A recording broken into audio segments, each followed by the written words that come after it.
Hello everyone, welcome to my YouTube channel. आप सभी का स्वागत है हमारे आज की इस वीडियो में। और फ्रेंड्स, डे 2 की स्ट्रैटेजी का वीडियो बना दिया है। टाइम पीछे आप लोग देख सकते हैं, रात के 10 बज रहे हैं। 10 बजे मैंने वीडियो कंप्लीट किया है, तो जाके पूरा वीडियो देखिए। डे 2 में आपको क्या क्या पढ़ना है वो इस वीडियो में बताया है। साथ ही मैंने एक क्विज़ का वीडियो बनाया था रात को, आप लोगों ने देखा होगा। उसके बारे में आपकी क्या राय है कमेंट बॉक्स में ज़रूर बताएं। अगर आपको इस सीरीज़ में कोई चेंज कराना है या फिर आपकी कोई राय है तो आप कमेंट बॉक्स में लिख सकते हैं। तो चलिए आप जो है डे 2 की स्ट्रैटेजी देख लीजिए, और अगर वीडियो आपको पसंद आए तो वीडियो को लाइक और चैनल को सब्सक्राइब जरूर करें। तो फ्रेंड्स देखिए, जो हम लोगों ने ये स्ट्रैटेजी की पूरी सीरीज़ स्टार्ट की है, ये सीरीज़ आपको बहुत हेल्प करेगी। लेकिन कहीं ना कहीं यहाँ पर आपको मॉक टेस्ट का भी यूज़ करना है। तो देखिए, अभी मॉक टेस्ट पे क्या है, इनका टेक्स्ट बुक का थोड़ा सा ऑफर चल रहा है, इसलिए मैं आपको सजेस्ट करूँगा कि आप इसको अभी से परचेज़ कर लीजिए। हालांकि चाहे तो आप इसको बाद में भी लगा सकते हैं। यहाँ पर क्या है, जो 12 मंथ का इनका पैकेज था उस पर ये 2 महीने एक्स्ट्रा दे रहे हैं, स्पेशल एडिशन इनका चल रहा है।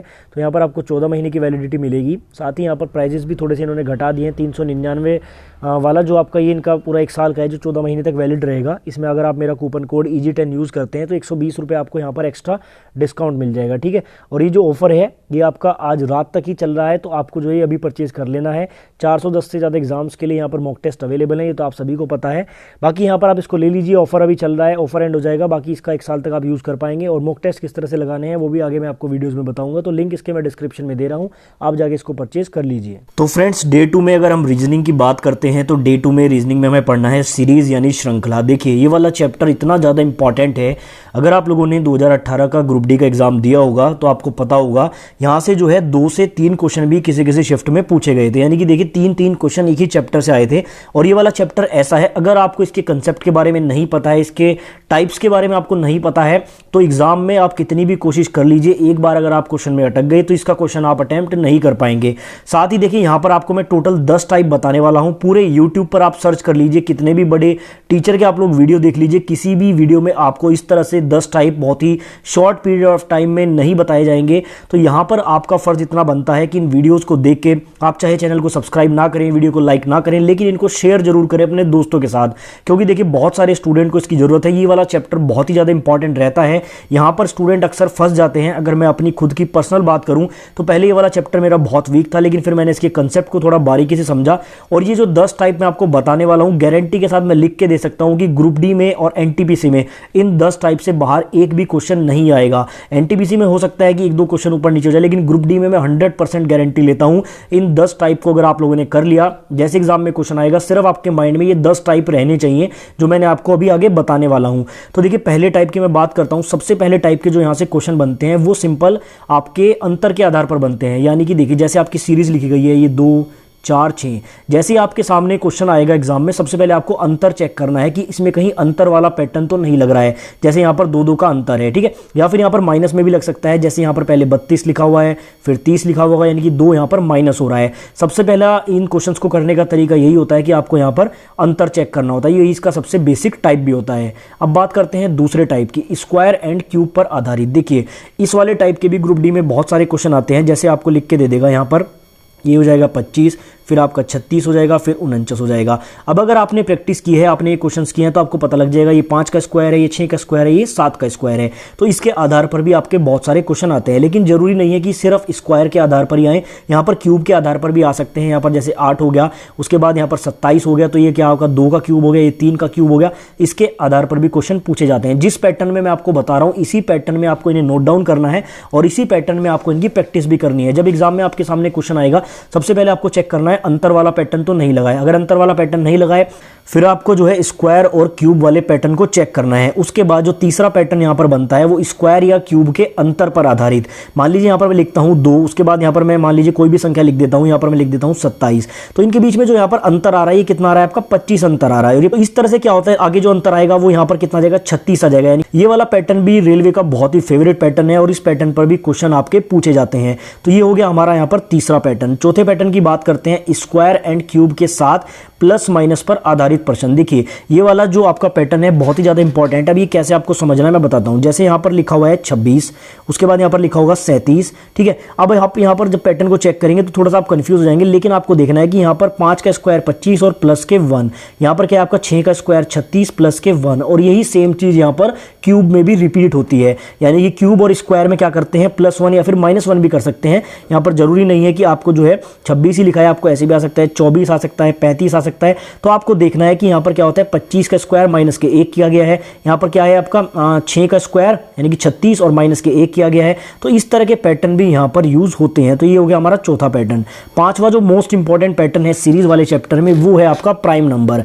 यहाँ पर क्या होगा, सीधा सीधा आपका लिख देगा जैसे 2 3 5 7, इसके बाद आपको जो है 11 दे देगा। तो यहाँ पर प्राइम नंबर की सीरीज भी चलती है। तो ये वाला पैटर्न भी कई बार क्या होता है, एग्जाम में हम थोड़ा सा होपलेस होते हैं, थोड़ा सा पैनिक होते हैं, तो ये पैटर्न पर ध्यान नहीं जाता है। तो ये जो 10 टाइप मैं आपको बता रहा हूँ, इनको कहीं भी आप नोट डाउन कर लें और बार बार इनको रिवाइज करें, तो आपको इस वाले चैप्टर में दिक्कत नहीं आएगी। फिर से मैं आपको बता दूं, 2 से 3 क्वेश्चन ग्रुप डी में यहाँ से आने की संभावना बनती है। छठे पैटर्न की बात करते हैं, अभाज्य संख्या का स्क्वायर। अब देखिए, जैसे मैंने आपको बताया है, प्राइम नंबर का जो डिफरेंस भी होता है, कई बार प्राइम नंबर भी दिए गए होते हैं। डिफरेंस वाला भी समझ लीजिए। यहाँ पर क्या होता है कि जैसे 2 लिखा हुआ है, उसके बाद आपका क्या हो जाएगा, यहाँ पर 4 आ जाएगा, यानी कि यहाँ पर बीच में गैप कितना है, 2 का, और उसके बाद क्या आ जाएगा, यहाँ पर 7 आ जाएगा, तो गैप कितना है, 3 का। तो यहाँ पर क्या है, आपका प्राइम नंबर यानी कि अभाज्य संख्या का गैप चल रहा है। तो इस आधार पर भी क्वेश्चन बनते हैं। तो जो ये छठा पैटर्न है, अभाज्य संख्या का स्क्वायर, यानी कि जैसे आपके प्राइम नंबर होते हैं 2 3 5 7, तो इन्हीं के स्क्वायर लिख के दे देगा। जैसे यहाँ पर 4 आ गया, 9 आ गया, फिर आपका 25 आ गया, 49 आ गया। तो अगर आपको ये पैटर्न नहीं पता है, थोड़ा सा आप वहाँ पर कंफ्यूज जरूर होंगे, लेकिन इसका सीधा सा है कि यहाँ पर प्राइम नंबर के जो है स्क्वायर्स किए गए हैं। ठीक है, तो ये वाला पैटर्न भी एग्जाम में बहुत बार आपका पूछा जाता है। उसके बाद देखिए, जो 7 नंबर पे आता है आपका ऑल्टरनेट संख्या का पैटर्न। अब ऑल्टरनेट से कैसे होगा, देखिए जैसे यहाँ पर मैं लिखता हूँ 2, ठीक है, यहाँ पर लिखता हूँ मैं 3, फिर यहाँ पर 4 आएगा, और यहाँ पर फिर आपका क्या आ जाएगा, यहाँ पर 6 आ जाएगा। अब यहाँ पर ऑल्टरनेट कैसे चलता है, देखिए 2 दूनी 4, और यहाँ पर सॉरी क्या आएगा आपका, यहाँ पर 9 आ सकता है, 3 3 9 भी आ सकता है, या फिर अगर 2 की गुना चलेगी तो यहाँ पर 6 भी आ सकता है। यानी कि ऑल्टरनेट भी काम करता है, एक एक नंबर छोड़ के भी यहाँ पर पैटर्न काम करता है। तो ये वाला पैटर्न भी कई बार आपसे पूछा जा सकता है। 8वें नंबर की बात करता हूँ, तो गुना और भाग पर आधारित, यानी कि सीधा सीधा गुना होगा। जैसे यहाँ पर 2 है, फिर 4 हो जाएगा, फिर 8 हो जाएगा, फिर 16 हो जाएगा। तो 2 की गुना सब में हो रही है, तो इस तरह का पैटर्न भी यूज होता है। इसी में भाग वाला पैटर्न भी यूज हो सकता है। जैसे यहाँ पर अगर लिख देगा, जैसे यहाँ पर लिख दिया 16, फिर आगे 8 लिख देगा, फिर यहाँ पे 4 लिख देगा, यानी कि यहाँ पर जो है इसको 2 से भाग किया 8 आ गया, फिर इसको 2 से भाग किया 4 आ गया। तो भाग वाला और गुना वाला पैटर्न भी काफी बार यहाँ पर पूछा जाता है। तो ये हो गया आपका 8th पैटर्न। अब बात करते हैं 9th नंबर की, पिछले 2 नंबर को जोड़कर अगला नंबर। देखिए यहाँ पर क्या करेगा, जैसे यहाँ पर ये लिख देगा, ये आपका लिख दिया 2 3, और उसके बाद सीधा 5 आ जाएगा।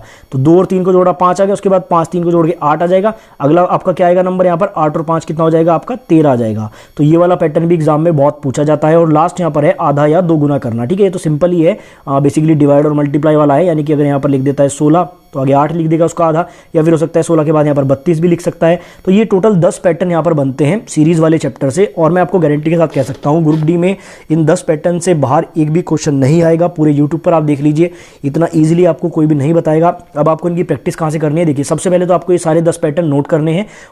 अगर हो सके तो इनको नोट करके इनका एक एक क्वेश्चन भी आपको इनके साथ लिख लेना है। देखिए नोट्स बनाने का सबसे बेहतर तरीका मैं आपको बता रहा हूँ, 10 के 10 आपको टाइप लिखने हैं, सबके सामने एक एक क्वेश्चन कहीं से भी ढूंढ के आप लिख सकते हैं। अब प्रैक्टिस कहाँ से करनी है, प्रैक्टिस आपको वहीं यूथ कॉम्पिटिशन टाइम्स की बुक से करनी है।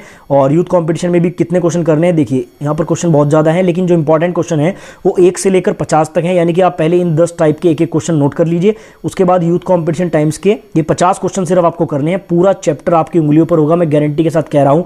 उसके बाद भी आपका कोई डाउट हो तो आप मुझे टेलीग्राम में पूछ सकते हैं, लिंक मैंने डिस्क्रिप्शन में दिया है। बाकी जब मैं इसका क्विज लूंगा तो वहां पर आपकी प्रैक्टिस भी हो जाएगी। मैथमेटिक्स की अगर हम बात करते हैं तो देखिए आज वाले स्ट्रेटेजी में मैंने आपको कहा था कि नंबर सिस्टम के कुछ टॉपिक्स आपको पढ़ने हैं। तो हो सकता है कि कुछ स्टूडेंट ऐसे भी हो जिनका नंबर सिस्टम आज कंप्लीट नहीं हुआ होगा। तो देखिए अगर आपका नंबर सिस्टम यानी कि संख्या पद्धति अगर अभी तक कंप्लीट नहीं हुआ है तो पहले आपको वो कंप्लीट करना है। ठीक है, वैसे तो आप लोगों को कोशिश ये करनी है कि रोज़ के टारगेट आपको रोज़ ही पूरे करने हैं। बाकी चलिए मैं आपको जो है कल का टारगेट बता देता हूँ, यानी कि डे 2 की स्ट्रेटेजी में मैथ्स में क्या करने वाले हैं। तो यहाँ पर डेसिमल फ्रैक्शन यानी कि दशमलव भिन्न हम करने वाले हैं। देखिए पहले कुछ 4-5 चैप्टर हम बेसिक करेंगे। बेसिक करने से क्या फ़ायदा हो, थोड़ा सा कैलकुलेशन स्ट्रांग होती है। और जो स्टूडेंट यहाँ पर थोड़े मैथ में वीक हैं, इसलिए मैं उनको ध्यान में रखते हुए ये स्ट्रेटेजी बता रहा हूँ। बाकी जो लोग एडवांस लेवल पे हैं वो चाहे तो डेसिमल फ्रैक्शन को छोड़ सकते हैं और इसके आगे के चैप्टर रिवाइज कर सकते हैं इस बीच में। बाकी मैं तो सभी स्टूडेंट को साथ लेके चल रहा हूँ। तो देखिए डेसिमल फ्रैक्शन अगर हम रिवाइज करते हैं तो इसमें बेसिकली 5 तरह के क्वेश्चन जनरली ग्रुप डी में पूछे जाते हैं। सबसे पहला कौन सा टाइप है, छोटा या बड़ा भिन्न। देखिए सबसे ज़्यादा क्वेश्चन पूछा जाएगा ग्रुप डी में, आपको लिख देगा 2/3 या लिख देगा 4/5, इस तरह से कुछ भी लिख सकता है, 6/3। और आपसे पूछ लेगा कौन सी भिन्न यहाँ पर सबसे बड़ी है या फिर कौन सी भिन्न यहाँ पर सबसे छोटी है। ठीक है, ये वाले क्वेश्चन ग्रुप डी में जरूर आते हैं, इसलिए इनको आपको अच्छे से कर लेना है। अब इन्हीं के आधार पर एक दूसरा टाइप भी यहाँ पर बनता है, यानी कि सेकंड टाइप, अवरोही और आरोही क्रम। यहाँ पर क्या लिख देगा, इस तरह से आपको जो है भिन्न दे देगा, 1/5, 7/9, और आपको बोल देगा कि इसको अवरोही क्रम या फिर आरोही क्रम में लगाएं, यानी कि इंक्रीजिंग ऑर्डर या फिर डिक्रीजिंग ऑर्डर में आपको ये लगाना है। तो इस तरह के क्वेश्चन भी जो है डेसिमल फ्रैक्शन से बनते हैं। बाकी देखिए डेसिमल फ्रैक्शन वाला चैप्टर जो है इतना लेंथी भी नहीं है और ज़्यादा इंपॉर्टेंट भी नहीं है। यहाँ पर थोड़ा सा कैलकुलेशन मजबूत करने के लिए आपसे जो है ये क्वेश्चन कराए जाते हैं। बाकी ये वाले क्वेश्चन यहाँ पर ज़्यादातर पूछे जाते हैं। तीसरा यहाँ पर थोड़ा सा इंपॉर्टेंट टाइप है शांत और अशांत दशमलव भिन्न। ये देखिए इसका क्या होता है, बेसिकली जो भिन्न आपकी पूरी कट जाती है, जैसे मैंने यहाँ पर लिखा 10/2, तो 2 5 10, ये पूरी कट गई तो शांत भिन्न है, यानी कि शांत दशमलव वाली भिन्न है। जो पूरी नहीं कटती है वो अशांत भिन्न होती है। ठीक है, तो इसके क्वेश्चन भी आपसे पूछे जाएंगे। आपको कोई भी भिन्न दे देगा और आपसे पूछ लेगा कि कौन से भिन्न इसमें शांत है और कौन सी अशांत है। ठीक है, बेसिकली इसको इंग्लिश में बोलते हैं टर्मिनेटिंग डेसिमल और नॉन टर्मिनेटिंग डेसिमल। ठीक है, तो ये वाला भी टाइप आपका बहुत इंपॉर्टेंट है, ये भी आपको करना है। उसके बाद बार वाले क्वेश्चन। ठीक है, बार वाले क्वेश्चन क्या है, बेसिकली वैसे इसको बार नहीं बोलते हैं, कुछ और बोलते हैं, लेकिन इस तरह के क्वेश्चन बहुत पूछे जाते हैं। जैसे आपको यहाँ पर दे दिया, ये लिख दिया इन्होंने 807, ठीक है, और इसके ऊपर यहाँ पर ये लगा देता है साइन। अब ये वाले क्वेश्चन बहुत पूछे जाते हैं, इसको अलग अलग तरीके से ये पूछते हैं। जैसे यहाँ पर ऐसे पूछ लेगा 2 पॉइंट, यहाँ पर ये बीच में पॉइंट है 7033 और इसके ऊपर बार लगा देगा और इसको आपको सॉल्व करना है। ये वाले क्वेश्चन आप जरूर कर लीजिएगा, क्योंकि डेसिमल से अगर क्वेश्चन आएगा तो देखिए या तो आपको आएगा छोटा या बड़े भिन्न से, या फिर आएगा आपका बार वाला क्वेश्चन, ये वाला। तो ये वाले क्वेश्चन आपको जरूर करने हैं। पांचवा टाइप इसमें मैं आपको बता देता हूँ, भिन्न में जोड़ना या घटाना। ठीक है, तो बहुत ही सिंपल रहते हैं कि यहाँ पर 2/3 में क्या जोड़ा जाए, यानी कि हम इसमें x जोड़ें कि इसका जो भिन्न है वो 5/4 बन जाए। बेसिक क्वेश्चन है, बिल्कुल कैलकुलेशन इजी। ठीक है, तो डेसिमल में बेसिकली ये 4-5 टाइप के क्वेश्चन बनते हैं। इसमें ज़्यादा जो इंपॉर्टेंट है मैंने आपको बताया, बार वाले इंपॉर्टेंट है, और ये छोटा भिन्न और बड़ा भिन्न, या फिर अवरोही आरोही क्रम, इस तरह के क्वेश्चन ज़्यादा आते हैं। शांत और अशांत दशमलव वाले ये थोड़े कम ही आते हैं, लेकिन फिर भी आपको ये करना है। ये वाले भी कम आते हैं, लेकिन फिर भी आपको करने हैं। अब देखिए जो बुक में है, आई थिंक इसके यूथ कॉम्पिटिशन में 200 के करीब क्वेश्चन है। ठीक है, सारे अगर आप करना चाहें तो बहुत अच्छी बात है। बाकी नीचे इंपॉर्टेंट क्वेश्चन मैंने लिखे हैं, ये वो वाले क्वेश्चन है जहाँ पर स्टूडेंट जनरली अटक जाता है, ये थोड़ा सा यहाँ पर आपको दिमाग लगाना पड़ता है, वो वाले सारे क्वेश्चन हैं। तो अगर आप सारे क्वेश्चन नहीं करना चाहते हैं तो ये वाले कर लीजिए, और बाकी जितने भी उसमें ग्रुप डी के क्वेश्चन है सिर्फ वो कर लीजिए, चैप्टर आपका पूरी तरह से प्रिपेयर हो जाएगा। अब इसके बाद बात कर लेते हैं करंट अफेयर्स की। तो आज हम लोगों ने करंट अफेयर में क्या पढ़ा था, आपके नोबेल प्राइज़ पढ़े थे 2020 और 2021 वाले, और उसके लिए मैं आज वीडियो बनाने वाला था लेकिन टाइम नहीं मिला, लेकिन कल मैं वीडियो बना दूंगा उसके लिए। ठीक है, तो वो एक एक्स्ट्रा वीडियो है, बाकी आप कहीं से भी चाहे तो उसको पढ़ सकते हैं। अब आपका जो यहाँ पर डे 2 का टारगेट है वो है टोक्यो ओलंपिक्स। हाल ही में आपके टोक्यो ओलंपिक्स हुए थे, यहाँ से क्वेश्चन आपका जरूर बनेगा, और क्योंकि आंसर यहाँ पर फिक्स रहते हैं, चेंज होने नहीं है, तो ये आपको जो है इसके नोट्स तो मैं आपको प्रोवाइड करा ही दूंगा टेलीग्राम में। बाकी ये आपको पढ़ लेना है, कहीं से भी आप चाहें तो इसको पढ़ सकते हैं। ठीक है, टोक्यो ओलंपिक्स आपको करंट अफेयर में कंप्लीट करना है डे 2 की स्ट्रेटेजी में। बात करते हैं साइंस में, हमने जो बायोलॉजी स्टार्ट की है उसमें आपको क्या क्या पढ़ना है। कल मैंने आपको कुछ बताया था कि आपको जो है विटामिन्स के जो नाम है वो याद करने हैं। तो यहाँ पर जो है डे 2 में आपको क्या करना है, न्यूट्रिशन वाला जो चैप्टर है वो पूरा कंप्लीट कर लेना है। कुछ इंपॉर्टेंट टॉपिक इसके मैं आपको बता दूँ, इसमें से फोटोसिंथेसिस यानी कि प्रकाश संश्लेषण जो है ये आपको पूरा पढ़ लेना है। प्रकाश संश्लेषण से जुड़े हुए कुछ क्वेश्चन बनते हैं, 10-12 क्वेश्चन बनते हैं यहाँ से, तो ये आपको टॉपिक पढ़ लेना है। इसके साथ जुड़े हुए कुछ हार्मोन होते हैं, जो प्लांट्स के हार्मोन्स होते हैं, ठीक है, वो आपको यहाँ पर पढ़ लेने हैं। कौन सा हार्मोन जो है पानी को ले जाने में मदद करता है, खाने को ले जाने में कौन सा हार्मोन मदद करता है, वो आपको थोड़े से पढ़ लेने हैं। तो प्रकाश संश्लेषण यहाँ से आपको करना है। उसके अलावा कार्बोहाइड्रेट, फैट यानी कि वसा, प्रोटीन और उनके टाइप्स। देखिए ये इंपॉर्टेंट यहाँ से बनता है, कार्बोहाइड्रेट कितने प्रकार के होते हैं, फैट कितने प्रकार के होते हैं, प्रोटीन कितने प्रकार के होते हैं, अमीनो एसिड्स कितने होते हैं, कौन सा अमीनो एसिड शरीर में बनता है, कौन सा बाहर से लेना पड़ता है, इनके सभी टाइप्स कितने होते हैं, ये यहाँ पर जो है न्यूट्रिशन वाले चैप्टर में आपको पढ़ना है। मैंने आपको कल वाले वीडियो में बताया था, ये वाला चैप्टर थोड़ा सा लेंथी है, लेकिन ये आपको करना जरूर है क्योंकि इंपॉर्टेंट है। ठीक है, और सबसे ज़्यादा इंपॉर्टेंट तो यहाँ पर क्या था, आपके जितने भी विटामिन के नाम होते हैं वो थे, वो मैंने आपको कल बता दिए थे, वो आपने कल कर लिए होंगे। अब आपको कार्बोहाइड्रेट के टाइप्स पढ़ने हैं, फैट, प्रोटीन और उनके टाइप्स पढ़ने हैं। उसके बाद यहाँ पर देखिए विटामिन और उनके जो सोर्स होते हैं। अब विटामिन के नाम तो आप लोगों ने कल याद कर लिए थे, लेकिन विटामिन के सोर्स भी आपको याद करने हैं। विटामिन ए कहाँ से मिलता है, विटामिन ए की कमी से कौन सा रोग होता है। देखिए 4th पॉइंट मैंने वही लिखा है कि विटामिन की कमी से होने वाले रोग कौन कौन से होते हैं, उन रोगों के नाम आपको पता होने चाहिए। कौन सा विटामिन कहाँ से मिलता है, किस फल में ज़्यादा कौन सा विटामिन पाया जाता है, ब्यूटी विटामिन किसे कहते हैं, कुछ ऐसे क्वेश्चन यहाँ से बनते हैं। तो जो भी बुक से आप पढ़ रहे हैं, लूसेंट से पढ़ रहे हैं, किसी भी बुक से पढ़ रहे हैं, तो वहाँ से आपको ये टॉपिक अपना प्रिपेयर कर लेना है। और उसके बाद फाइनली आपको क्या करना है, ये कल का ही आपका टारगेट है, कम से कम 50 MCQ आपको इस टॉपिक से जरूर करने हैं। ठीक है, यूथ कॉम्पिटिशन टाइम्स में इसके MCQ थोड़े कम है, ढूंढ लेंगे। अगर आपके पास कोई दूसरी बुक है तो वहाँ से आपको MCQ करने, कहने का मतलब ये है कि कम से कम 50 MCQ आपको जो है इसके लगाने ही हैं। ठीक है, 50 MCQ लगाएंगे, बाकी ये टॉपिक्स पढ़ेंगे तो ये चैप्टर आपका पूरी तरह से कंप्लीट हो जाएगा। तो बायोलॉजी में आपका जो है डे 2 का टारगेट सिर्फ यही रहने वाला है।